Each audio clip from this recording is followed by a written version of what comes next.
we're talking about the lockdown in this film. In your personal life, did you have like any defining experiences that happened to you during the lockdown? I mean, it's like 4 years ago now.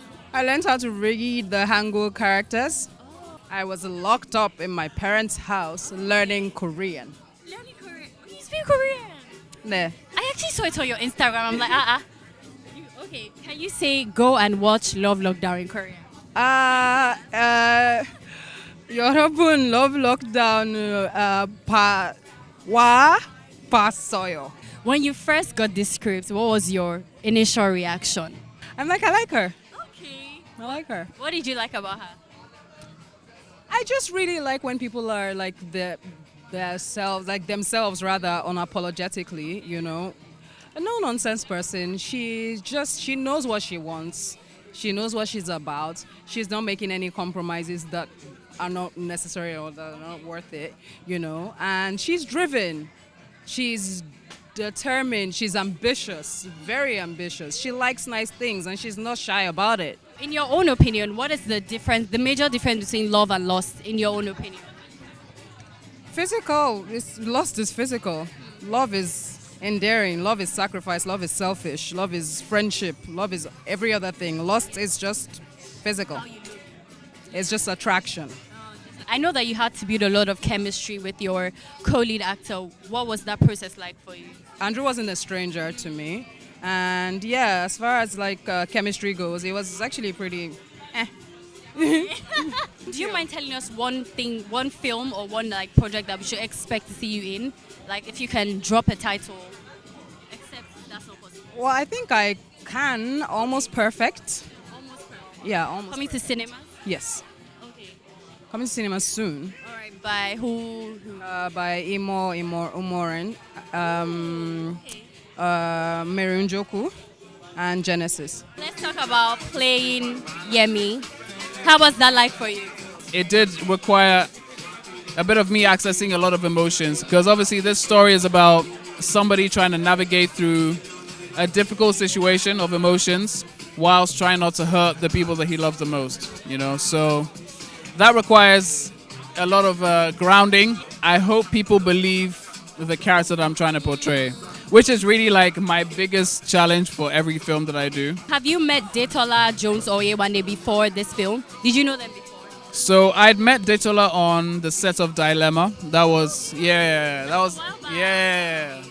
And then this was my first time meeting Yewande. We knew what we had to do. We had the script, and we just did our best, basically. Yeah. Okay. Do you think that there are any similarities between your personality and Yemi's personality? Yes. I mean, there has to be something that links the actor to the character. So yeah, there are some personality traits that are similar. Yeah. Like, tell us one. Tell us one now. I think Yemi is just like I am, I hope. Is somebody that like tries to do the best by all the people that he loves. Who did Yemi really love? Was it Zainab or was it Taylor? I think first loves are always difficult to get over. Okay. If somebody knows you really well, Yeah. it feels like home. Can you tell us what inspired you to write Love Lockdown? So it was inspired by lockdown itself. As a writer, you always try to find a story in every situation, and in lockdown, sitting at home with nothing to do, hearing about loads of people breaking up because they don't really like each other's, like being in each other's faces about a break, I figured there was a story there. And there was a story I had in the vaults about someone wanting to tell his ex of a long time that he was getting married, and I figured I'd combine the two.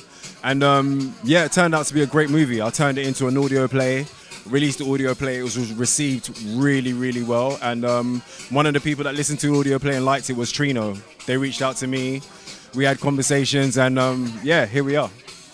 That is interesting. Did you have a say in like the cast, the people that you chose to tell the story? Yeah, so shout out to Trino. I had meaningful consultation in the whole process. To be fair, it's their train set, so they get the final say, of course. But I'm an associate producer, so in everything it's been very collaborative. Like I saw all the castings, I saw all the auditions. I had my say. I gave my feedback. They took it into account. The final cuts, I had my say. They took it into account, and yeah, it's been a great process. It's been great working with them.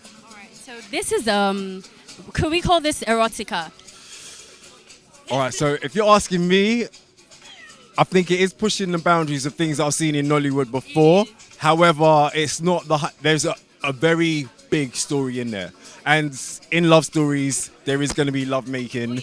Do they push the cinematic boundaries a bit? Yeah, sure they do. But I wouldn't call it erotica. I'll just call it a nice love story. But I'll let everyone else be the judge of that. All right. So how would you describe this love story in 2 words? Emotional roller coaster. Expecting to see more of you in Nollywood this year? Yeah, absolutely. I've got loads of stories. Check out BS by AKD on Spotify. Check out BS by AKD on Instagram. BS by AKD on everywhere. And you can find all the audio plays I've written before. And if any of them in there tickle your fancy and you want to make it into a movie, get at me. As a director, what would you say guided you to, making this come alive as a story with all the steaminess involved, if I put it? I mean, you have to take the Nigerian factor into consideration. So when I wanted to make this, I said to myself, how would it be possible to do something without actually doing something? Okay. So there's a lot of, I just want to see a little bit more. So when you're watching, you get all the right emotions and everything, but then you find out that actually, just move a little bit. So so that's what we did. Yeah. All right. And when you got the script, what was your reaction to it? I think my first reaction to the story wasn't any of the steamy scenes. It was the actual story we're telling. It's a lot, like I said before, it's a lockdown story. The COVID affected the world. It was a moment that changed everything. And so many things happened to people behind closed doors that we don't know about. Marriages broke up, marriages came back together. All of that. So I think it just resonated with me that this was a story that could have happened to anybody during the lockdown. Okay, so you're saying that in this story, someone out there might say, "Oh, that's me." Yeah. I'm watching myself on the screen. And how was it directing Andrew, Yewande, and Detola? Actually, it was joy. It was joy. Yes, okay. It was joy because they were just amazing. They made my job easy. Working with them because we had reads and everything, so they understood the characters that they were playing. So it was easy. All right. And from a director's point of view, what is that one change that you'd like to see in Nollywood this year? Ooh, that's a heavy one. Just something like storytelling. Storytelling. Okay. In what sense? I think we should, all of us, me included, take time to work on the stories that we're telling. I mean, there was a director I watched once, and he said, you can use the worst camera, you can have the worst angles, you can have the worst lights, whatever, but if your story is great, people would watch it. So I would like to know, what made you say yes to this story? If you know me, I love situational stories. Okay. I put a character in a situation and then let them figure out how to get out of it. First of all, when I first heard it, it's based on an audio play that was created by Anthony Deluola. And when I first heard it, I thought this will make a great film. We put together a team of writers, director, and then went ahead to make it. Should we expect more daring stories like this? Absolutely. We have a comedy that we're going to release sometime this year. It's starring Kanayo O, Yvonne Jagede and Bimbo Akitola. It's big guns. Yes, you could say that. It's grumpy old grandpa has to babysit problem grandchildren. That's the best way I can. Yeah. I'm excited for that. Yeah. So we have that comedy, and then we have an action film next year, and then another thriller.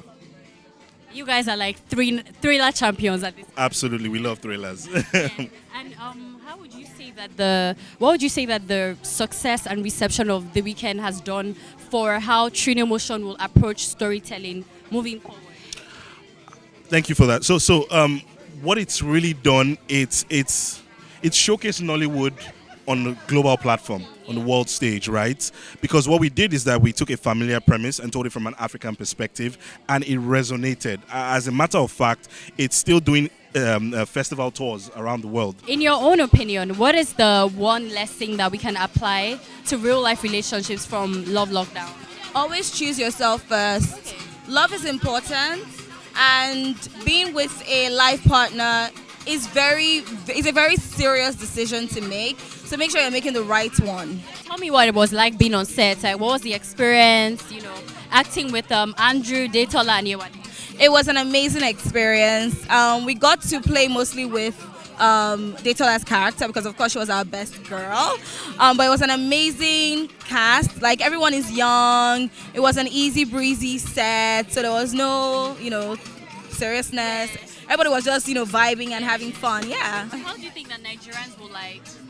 We're pretty conservative, Yeah. and there are a lot of steamy scenes in here. Right. So how do you think that people will react? Receive that.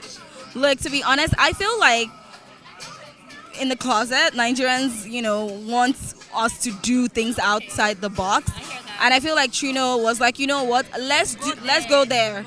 Let's do this. It's gonna, because that's the story. You really cannot separate the steamy scenes from the story. It's part of the story. So I'm sorry just enjoy it basically.